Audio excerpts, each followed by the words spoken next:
Hello friends, ഞാൻ തൊട്ട് മുന്നേ ഇട്ട ഒരു വീഡിയോ ആയിരുന്നു ഇത്. അപ്പോൾ എന്തായാലും അതിൻ്റെ അകത്ത് എനിക്ക് ചെറിയൊരു വോയിസ് മിസ്റ്റേക്ക് വന്നിട്ടുണ്ട്. എന്നിട്ട് വോയിസ് കട്ടായിട്ടുണ്ട്. എന്താണെന്ന് വെച്ചാൽ ലാസ്റ്റ് ഞാൻ ഈ ഒരു കേസിൻ്റെ ഇതായിട്ട് കണക്റ്റ് അവനുള്ള ശിക്ഷ കൊടുക്കുന്നതിൻ്റെ ഇതായിട്ട് ഇങ്ങനെ പറഞ്ഞു വന്നപ്പോൾ പെട്ടെന്ന് മധു നമ്മുടെ ഭക്ഷണത്തിന് വേണ്ടി ഒരു നേരത്തെ ഭക്ഷണം മോഷ്ടിച്ചതിൻ്റെ പേരിൽ സമൂഹം ഒരു നിസ്സാരമായിട്ടുള്ള ഒരു കാര്യത്തിന് സമൂഹം എത്രയോ വേദന സഹിപ്പിച്ച് അടിച്ച് ഇല്ലാതാക്കിയ ഒരു മനുഷ്യനെ ഞാൻ അതിനകത്ത് ലാസ്റ്റ് പറഞ്ഞിരുന്നു. പക്ഷെ അതൊരു ചെറിയൊരു വോയിസ് അതിനകത്ത് നിന്ന് വിട്ടുപോയിട്ടുണ്ട്. അപ്പോൾ അത് ആ ഒരു ഇതുമായിട്ട് ഞാൻ ഒരിക്കലും കണക്ട് ചെയ്യില്ല. കാരണം ആൾ ചെയ്തത് ഭക്ഷണത്തിന് വേണ്ടി എന്ന് പറഞ്ഞാൽ അതൊരിക്കലും വലിയ ഇത്രയ്ക്കുള്ളൊരു ഒരു ശിക്ഷ കൊടുക്കേണ്ടത്ര ഒരു തെറ്റ് അയാൾ ചെയ്തിട്ടില്ല. പക്ഷേ ഇവിടെ വരുമ്പോൾ ഈ ഒരു കേസിൽ വരുമ്പോൾ ഈ കുഞ്ഞിനോട് കാണിച്ച ഈ അമ്മയുടെ പങ്കാളിയും അമ്മയും കുഞ്ഞിനോട് കാണിച്ച ഈ ഒരു തെറ്റിൽ ഒരിക്കലും അത് മധുവായിട്ട് ഇത് കണക്ട് ചെയ്യാനേ പറ്റില്ല. പക്ഷേ അതെനിക്ക് ആ വോയിസ് അവിടെ മിസ്സായിപ്പോയി. അത് കേട്ടപ്പോൾ പിന്നീട് എടുത്ത് കേട്ടപ്പോൾ എനിക്ക് എന്തോ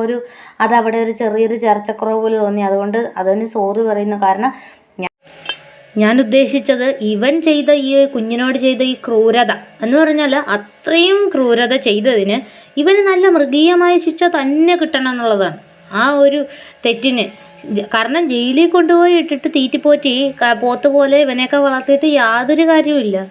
അതിനേക്കാളും സമൂഹത്തിന് കൊടുക്കാനുള്ള രീതിയിൽ മാത്രമേ ഇതുള്ളൂ. കാരണം അതിലാണ് മറ്റതിൽ പറഞ്ഞപ്പോൾ ഒരു വോയിസ് പോയപ്പോൾ അതിലൊരു ചെറിയൊരു മിസ്അണ്ടർസ്റ്റാൻഡിങ് വരും. എന്താണെന്ന് വെച്ചാൽ മധുവായിട്ട് ഇത് കണക്ട് ചെയ്യാൻ പാടില്ല. കാരണം ആൾ ചെയ്ത ആഹാരത്തിന് വേണ്ടി ഒരു നിസ്സാരമായിട്ടുള്ള ഒരു തെറ്റിന് ഇത്രയും വലിയൊരു ശിക്ഷ എന്തിനു കൊടുത്തു എന്നുള്ള ഒരു ചോദ്യം അവിടെയുണ്ട്. പക്ഷേ നേരെ മറിച്ച് ഇവിടെ ഇതല്ല ഇവന് കൊടുക്കാവുന്നതിൻ്റെ മാക്സിമം കൊടുക്കണം എന്നുള്ളതാണ്.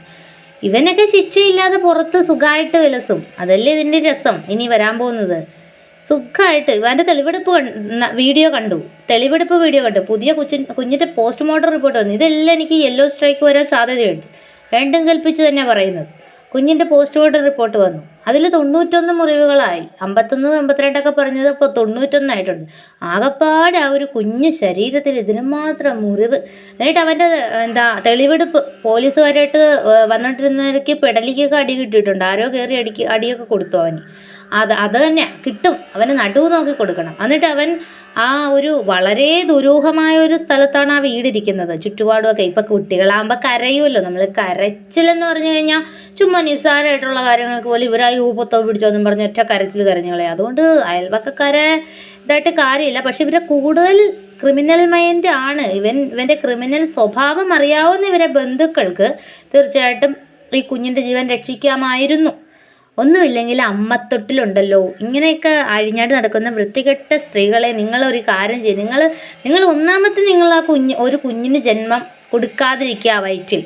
അത് കഴിഞ്ഞിട്ട് അടുത്ത പ്രോസസ്സിങ്ങിലോട്ട് പോയി അതിനെ ഗർഭപാത്രത്തിൽ വെച്ച് തന്നെ ഇല്ലാതാക്കുന്ന പല പരിപാടികളുണ്ട്. അതിലേക്കൊന്നും പോകാതെ നിങ്ങളത് അങ്ങനെ ഒരു ഇത് കൊടുക്കാതിരിക്കുക. അതിന് ജന്മം നൽകാതിരിക്കുക വയറ്റിൽ തന്നെ. എന്തെങ്കിലും സാഹചര്യത്തിൽ അമ്മയായവരോ അല്ലെങ്കിൽ എന്തെങ്കിലും അബദ്ധം പറ്റിയവരോ എന്തോ ആയിക്കോട്ടെ. പക്ഷേ എങ്കിൽ പോലും അമ്മത്തൊട്ടിലിൽ ഉപേക്ഷിക്കുന്ന ഒരുപാട് കുഞ്ഞുങ്ങളെ അങ്ങനെ കിട്ടിയിട്ടുണ്ട്. നിങ്ങൾ അത് ചെയ്യും. നിങ്ങൾക്ക് വേണ്ടെങ്കിൽ എന്തിനാണ് നിങ്ങൾ ആ കുഞ്ഞിനെ ഇതുപോലെ 1.5 വയസ്സല്ലേ ഉള്ളൂ. അവൻ്റെ തെളിവെടുപ്പിൻ്റെ ഇടയിൽ അവിടെ ഒരു വലിയൊരു പേരമരമൊക്കെ വെച്ച് പിടിപ്പിച്ചിരിക്കുകയാണ്. കൊച്ചിനെ അടിച്ച് ഇതാക്കാനുള്ള പേരമരമൊക്കെ വളർത്തി വെച്ചിരിക്കുക. അതിൻ്റെ ഒരു കമ്പെടുത്ത് അവൻ്റെ വായിടത്തോട്ട് വേണം കുത്തി അടിച്ചിറക്കി കൊടുക്കണം. അങ്ങനെ തന്നെ ചെയ്യേണ്ടത്. എന്നിട്ട് അവൻ ആ കുഞ്ഞിനെ അടിക്കാനായിട്ട് ഒടിച്ചെടുത്തതും പിച്ചി ചിന്തി എറിഞ്ഞു കളഞ്ഞതും അങ്ങനെയെല്ലാം അവിടെ എടുത്ത് കാണിക്കുന്നുണ്ട്. തെളിവെടുപ്പ് നടക്കുന്ന വീഡിയോ ഞാൻ കണ്ടിരുന്നു. വളരെ മോശം. അവൻ എന്തായാലും പെടലിക്ക് ഒരെണ്ണം കിട്ടിയിട്ടുണ്ട്. അത് നല്ലതായി.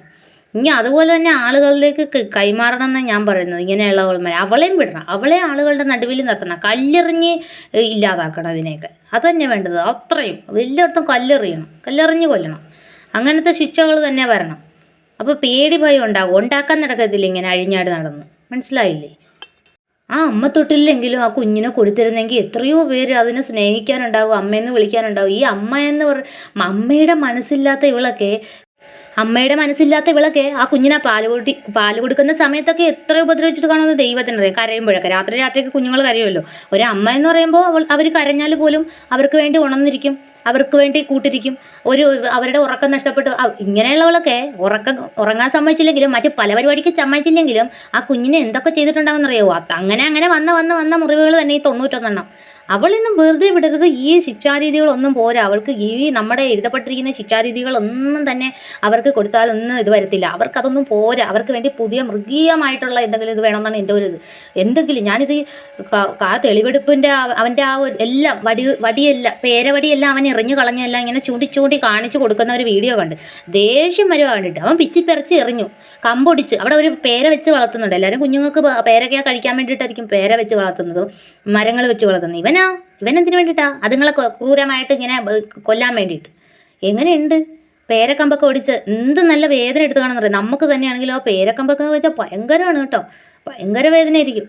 എന്താണെങ്കിലും കൊള്ളാം. ഈ പാപമൊക്കെ ഒരു കാലത്തും അവനൊന്ന് നല്ല രീതിയിൽ നരകിക്കും അവനൊക്കെ. ഇങ്ങനെ ഉണ്ടാക്കിയും കളഞ്ഞും നടക്കുന്ന ഒരുപാട് സ്ത്രീ ജന്മങ്ങൾ നമ്മുടെ സമൂഹത്തിലുണ്ട്. എനിക്കറിയാവുന്നതായിട്ടൊക്കെ പലതുണ്ട്. പക്ഷേ അത് ഒരുപാട് ഇതില്ലാത്ത എനിക്ക് പറയാൻ പറ്റില്ല. കാരണം അവരുടെ ചുറ്റും നിൽക്കുന്നവരാണ് അത് ഏറ്റവും കൂടുതൽ ശ്രദ്ധിക്കേണ്ടത്. ആ ശാപം തലയിൽ ഏറ്റുവാങ്ങാതെ ശ്രദ്ധിക്കേണ്ടത് അവരുടെ വീട്ടുകാരും. എല്ലാം അറിഞ്ഞിട്ടും വീണ്ടും എന്താ പറയുക പൗഡർ പൂശി വെക്കുന്നവരോട് പ്രത്യേകിച്ച് എന്തെങ്കിലും പറയാനുണ്ടോ? നമ്മളെ കൊണ്ട് ഒന്നും ചെയ്യാൻ പറ്റത്തില്ല. പക്ഷേ ദൈവത്തിൻ്റെ കോടതിയിൽ ഒരു ശിക്ഷ ഇവർക്കൊക്കെ ഉണ്ടാകും. കാരണം ഒരു കുഞ്ഞിനെ അങ്ങ് ഒരു ജന്മം കൊടുത്ത് വയറ്റിൽ ജന്മം പിറന്നു, അതിനെ വേണ്ടാന്ന് വെച്ച് ഏതാനും ദിവസങ്ങൾക്കകം അടുത്ത കുഞ്ഞിനെ വീണ്ടും അങ്ങനെ ചെയ്യാന്ന് പറഞ്ഞാൽ അത് ഒരിക്കലും അറിയാതെ പറ്റുന്നൊരു തെറ്റല്ല. അത് നിസ്സാര ഒരു ജീവൻ അത്രയും വില കൊടുക്കാത്തതുകൊണ്ട് മാത്രം സംഭവിക്കുന്നതാണ്. ഒരു അമ്മയാവാനായിട്ട് നമ്മൾ തയ്യാറെടുക്കുമ്പോൾ നമ്മുടെ ശരീരം, നമ്മുടെ മൈൻഡ്, നമ്മുടെ സിറ്റുവേഷൻ എല്ലാം ഓക്കെ ആയിരിക്കണം എന്ന് വെറുതെ അല്ല പറയുന്നത്. കാരണം നമ്മൾ ഓക്കെ അല്ലെങ്കിൽ അതിൻ്റെ പരിണിതഫലം അനുഭവിക്കേണ്ടി വരുന്നത് നമ്മുടെ ആ ജനിക്കുന്ന കുഞ്ഞ് അല്ലെങ്കിൽ വയറ്റിൽ രൂപം കൊണ്ട ആ കുഞ്ഞായിരിക്കും വേദന തിന്നേണ്ടത്. ഇതൊക്കെ ഒന്ന് മനസ്സിലാക്കിയിട്ട് കണ്ടവൻ്റെ കൂടെ പോ.